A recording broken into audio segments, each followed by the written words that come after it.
IPL தொடரில் மும்பை அணிக்கு எதிரான லீக் ஆட்டத்தில் 9 விக்கெட்டுகள் வித்தியாசத்தில் ராஜஸ்தான் ராயல்ஸ் அணி அபார வெற்றி பெற்றது. முதலில் பேட்டிங் செய்த மும்பை அணி 20 ஓவர்கள் முடிவில் 9 விக்கெட்டுகள் இழப்பிற்கு 179 ரன்களை எடுத்தது. பின்னர் களமிறங்கிய ராஜஸ்தான் அணி 18.4 ஓவர்களில் ஒரு விக்கெட்டை மட்டுமே இழந்து 183 ரன்களை எடுத்து வெற்றி பெற்றது. இதில் அதிகபட்சமாக ஜெய்ஸ்வால் கடைசி வரை ஆட்டமிழக்காமல் 104 ரன்களை குவித்தார். IPL தொடர்ல இன்னைக்கு நடக்க இருக்கிற போட்டியில சென்னை சூப்பர் கிங்ஸ் அணியை எதிர்கொள்ள இருக்கு லக்னோ சூப்பர் ஜெயண்ட்ஸ் அணி. சென்னை மற்றும் லக்னோ அணிகள் தலா 8 புள்ளிகளோட புள்ளிப்பட்டியல 4 மற்றும் 5வது இடத்துல இருக்காங்க.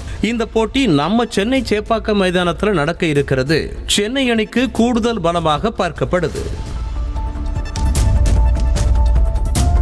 தினேஷ் கார்த்திக்கின் ஃபார்ம் சமீப காலத்துல அபாரமா இருக்கிறதா ரசிகர்கள் சொல்லிட்டு வர நிலையில தினேஷ் கார்த்திக் தொடர்பா கருத்து தெரிவிச்சிருக்காரு இந்திய முன்னாள் வீரரான பார்த்திவ் பட்டேல். இது தொடர்பா பேசின பார்த்திவ் பட்டேல் ஜூன் மாதம் தொடங்க இருக்கிற T20 உலகக்கோப்பைக்கான இந்திய அணியில தினேஷ் கார்த்திக் இடம்பெறுவது இந்திய அணிக்கு பின்னடைவா இருக்கும்னு சொல்லி பரபரப்பை கிளப்பி இருக்காரு.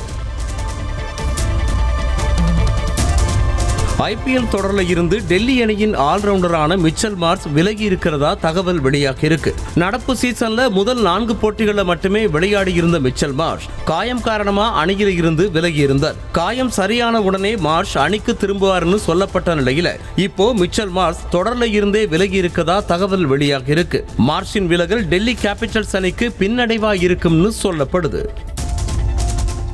IPL கோட் ஆஃப் கண்டக்டை மீறியதாக சொல்லி RCB அணியின் நட்சத்திர வீரரான விராட் கோலிக்கு அபராதம் விதிச்சிருக்கு IPL நிர்வாகம்.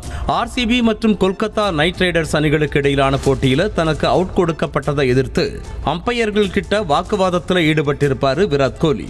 மேலும் அந்த பந்து நோ பால் அப்படின்னு வாதிட்டு இருந்தாரு கோலி. இந்த விஷயம் சமூக வலைதளங்கள்ல பெரும் பேசுபொருளான நிலையில இப்போ அம்பையர்கள் கூட வாக்குவாதத்தில் ஈடுபட்டதா கூறி கோலிக்கு ஆட்டத்திற்கான ஊதியத்தில் 50% தொகையை அபராதமா விதிச்சிருக்கு IPL நிர்வாகம். செய்திகளை உடனுக்குடனும் துல்லியமாகவும் தெரிந்து கொள்ள சப்ஸ்கிரைப் பண்ணுங்க.